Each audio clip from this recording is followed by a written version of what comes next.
Assalamualaikum warahmatullahi wabarakatuh.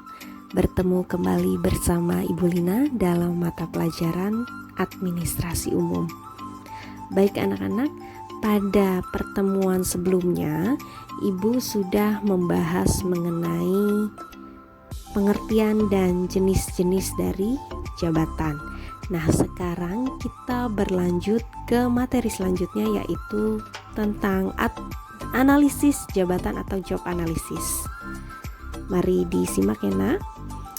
Dalam menduduki suatu jabatan dan posisi, setiap kantor atau organisasi memerlukan penjelasan tentang uraian jabatan yang disebut analisis jabatan. Misalnya nih, seorang sekretaris dalam melakukan pekerjaannya tentunya harus mengetahui tugas-tugas yang menjadi tanggung jawabnya yang harus ia selesaikan. Oleh karena itu, analisis jabatan sangat penting dalam organisasi untuk menempatkan orang pada suatu jabatan atau pekerjaan tertentu. Jadi, analisis jabatan atau job analysis adalah suatu kegiatan untuk menganalisis macam-macam pekerjaan yang harus dilakukan, bagaimana cara mengerjakannya, dan alasan pekerjaan tersebut harus dilaksanakan.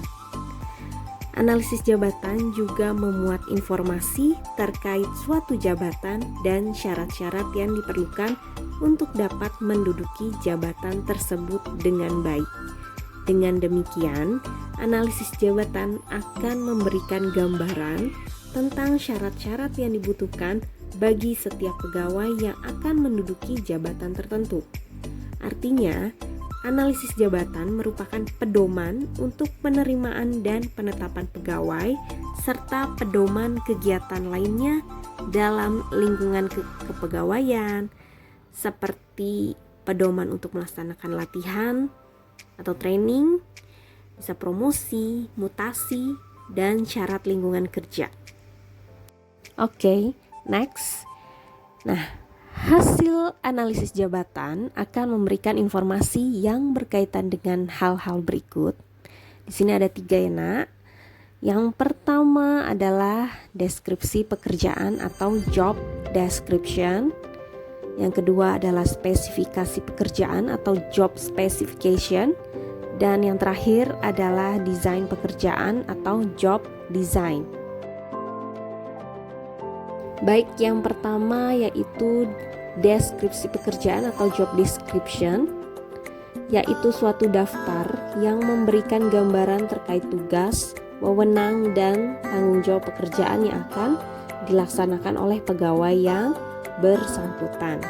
Deskripsi pekerjaan juga memuat nama dan kode jabatan, tanggal pembuatan, nama penyusun deskripsi, nama dan alamat departemen, hubungan lini atau hubungan dengan atasan langsung, serta kondisi dan waktu kerja.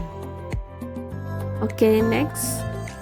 Yang kedua adalah spesifikasi pekerjaan atau job specification, yaitu suatu daftar yang berisi informasi tentang pengetahuan, kemampuan, keterampilan, dan karakteristik lain yang harus dimiliki seorang terkait dengan posisinya pada suatu jabatan tertentu. Dalam spesifikasi jabatan, hal-hal yang perlu diperhatikan antara lain fisik. Fisik ini mencakup penampilan, tinggi, dan berat badan. Mental, lalu ada lagi tentang mental, pengalaman kerja, umur, jenis kelamin, dan status perkawinan. Dan yang terakhir adalah desain pekerjaan atau job design, yaitu suatu proses rancangan pekerjaan dengan penentuan tugas-tugas dan metode, serta hubungan antara pekerjaan tersebut dan pekerjaan lainnya dalam suatu perusahaan. Baik, sekarang kita lanjut ke manfaat dari analisis jabatan. Di sini ada 6 ya.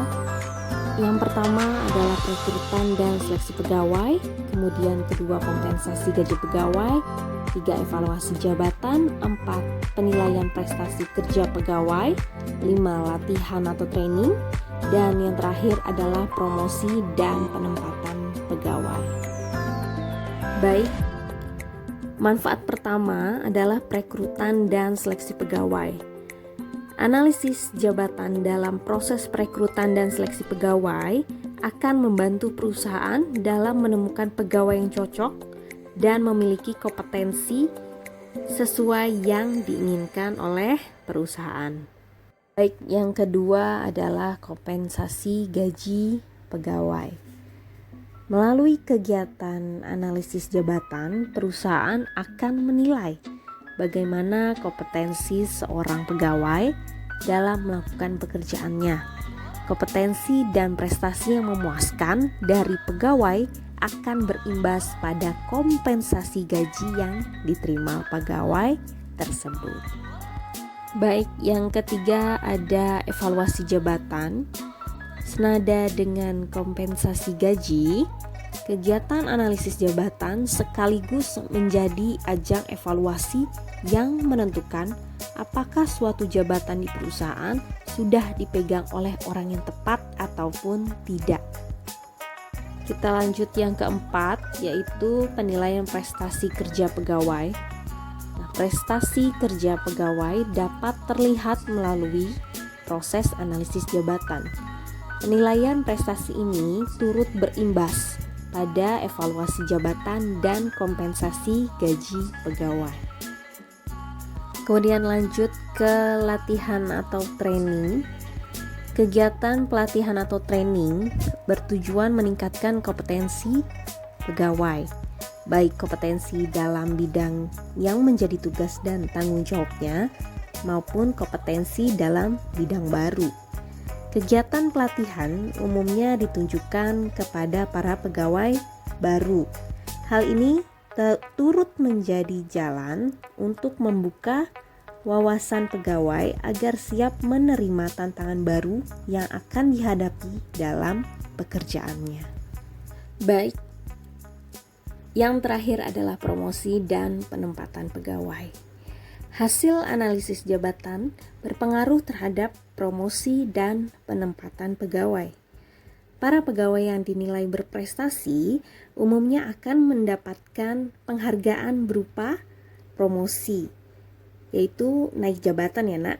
Sementara itu, pegawai yang belum menunjukkan performa maksimal dapat ditempatkan pada bidang lain yang sesuai dengan kemampuannya. Hal tersebut dilakukan dengan harapan bahwa di tempat yang baru, pegawai tersebut dapat mengembangkan potensinya secara maksimal. Baik, selanjutnya kita masuk ke metode analisis jabatan. Di sini ada 3, yaitu yang pertama adalah kuesioner atau daftar pertanyaan, yang kedua ada pengamatan atau observasi, dan yang ketiga ada wawancara atau interview. Baik, yang pertama ada kuesioner atau daftar pertanyaan, yaitu pengumpulan data yang menggunakan daftar pertanyaan yang sudah disusun sebelumnya, kemudian disebarkan kepada pegawai untuk diisi. Kemudian lanjut yang kedua ada pengamatan atau observasi, yaitu pengumpulan data yang dilakukan dengan mengamati langsung cara kerja pegawai dalam melaksanakan tugasnya. Hasil dari pengamatan tersebut akan dicatat dan diolah sebagai informasi terkait pegawai, tugas, dan jabatan yang diampunya tersebut. Baik, yang terakhir adalah wawancara atau interview, yaitu pengumpulan data dengan mengajukan pertanyaan yang telah disiapkan sebelumnya, lalu mencatat jawaban yang nantinya akan diolah menjadi informasi yang diperlukan. Baik, sampai di sini dulu perjumpaan kita. Ibu harap kalian menyimak dengan baik dan bisa mengambil resume dari pembahasan yang tadi sudah dijelaskan. Sampai di sini dulu, Ibu akhiri. Wassalamualaikum warahmatullahi wabarakatuh.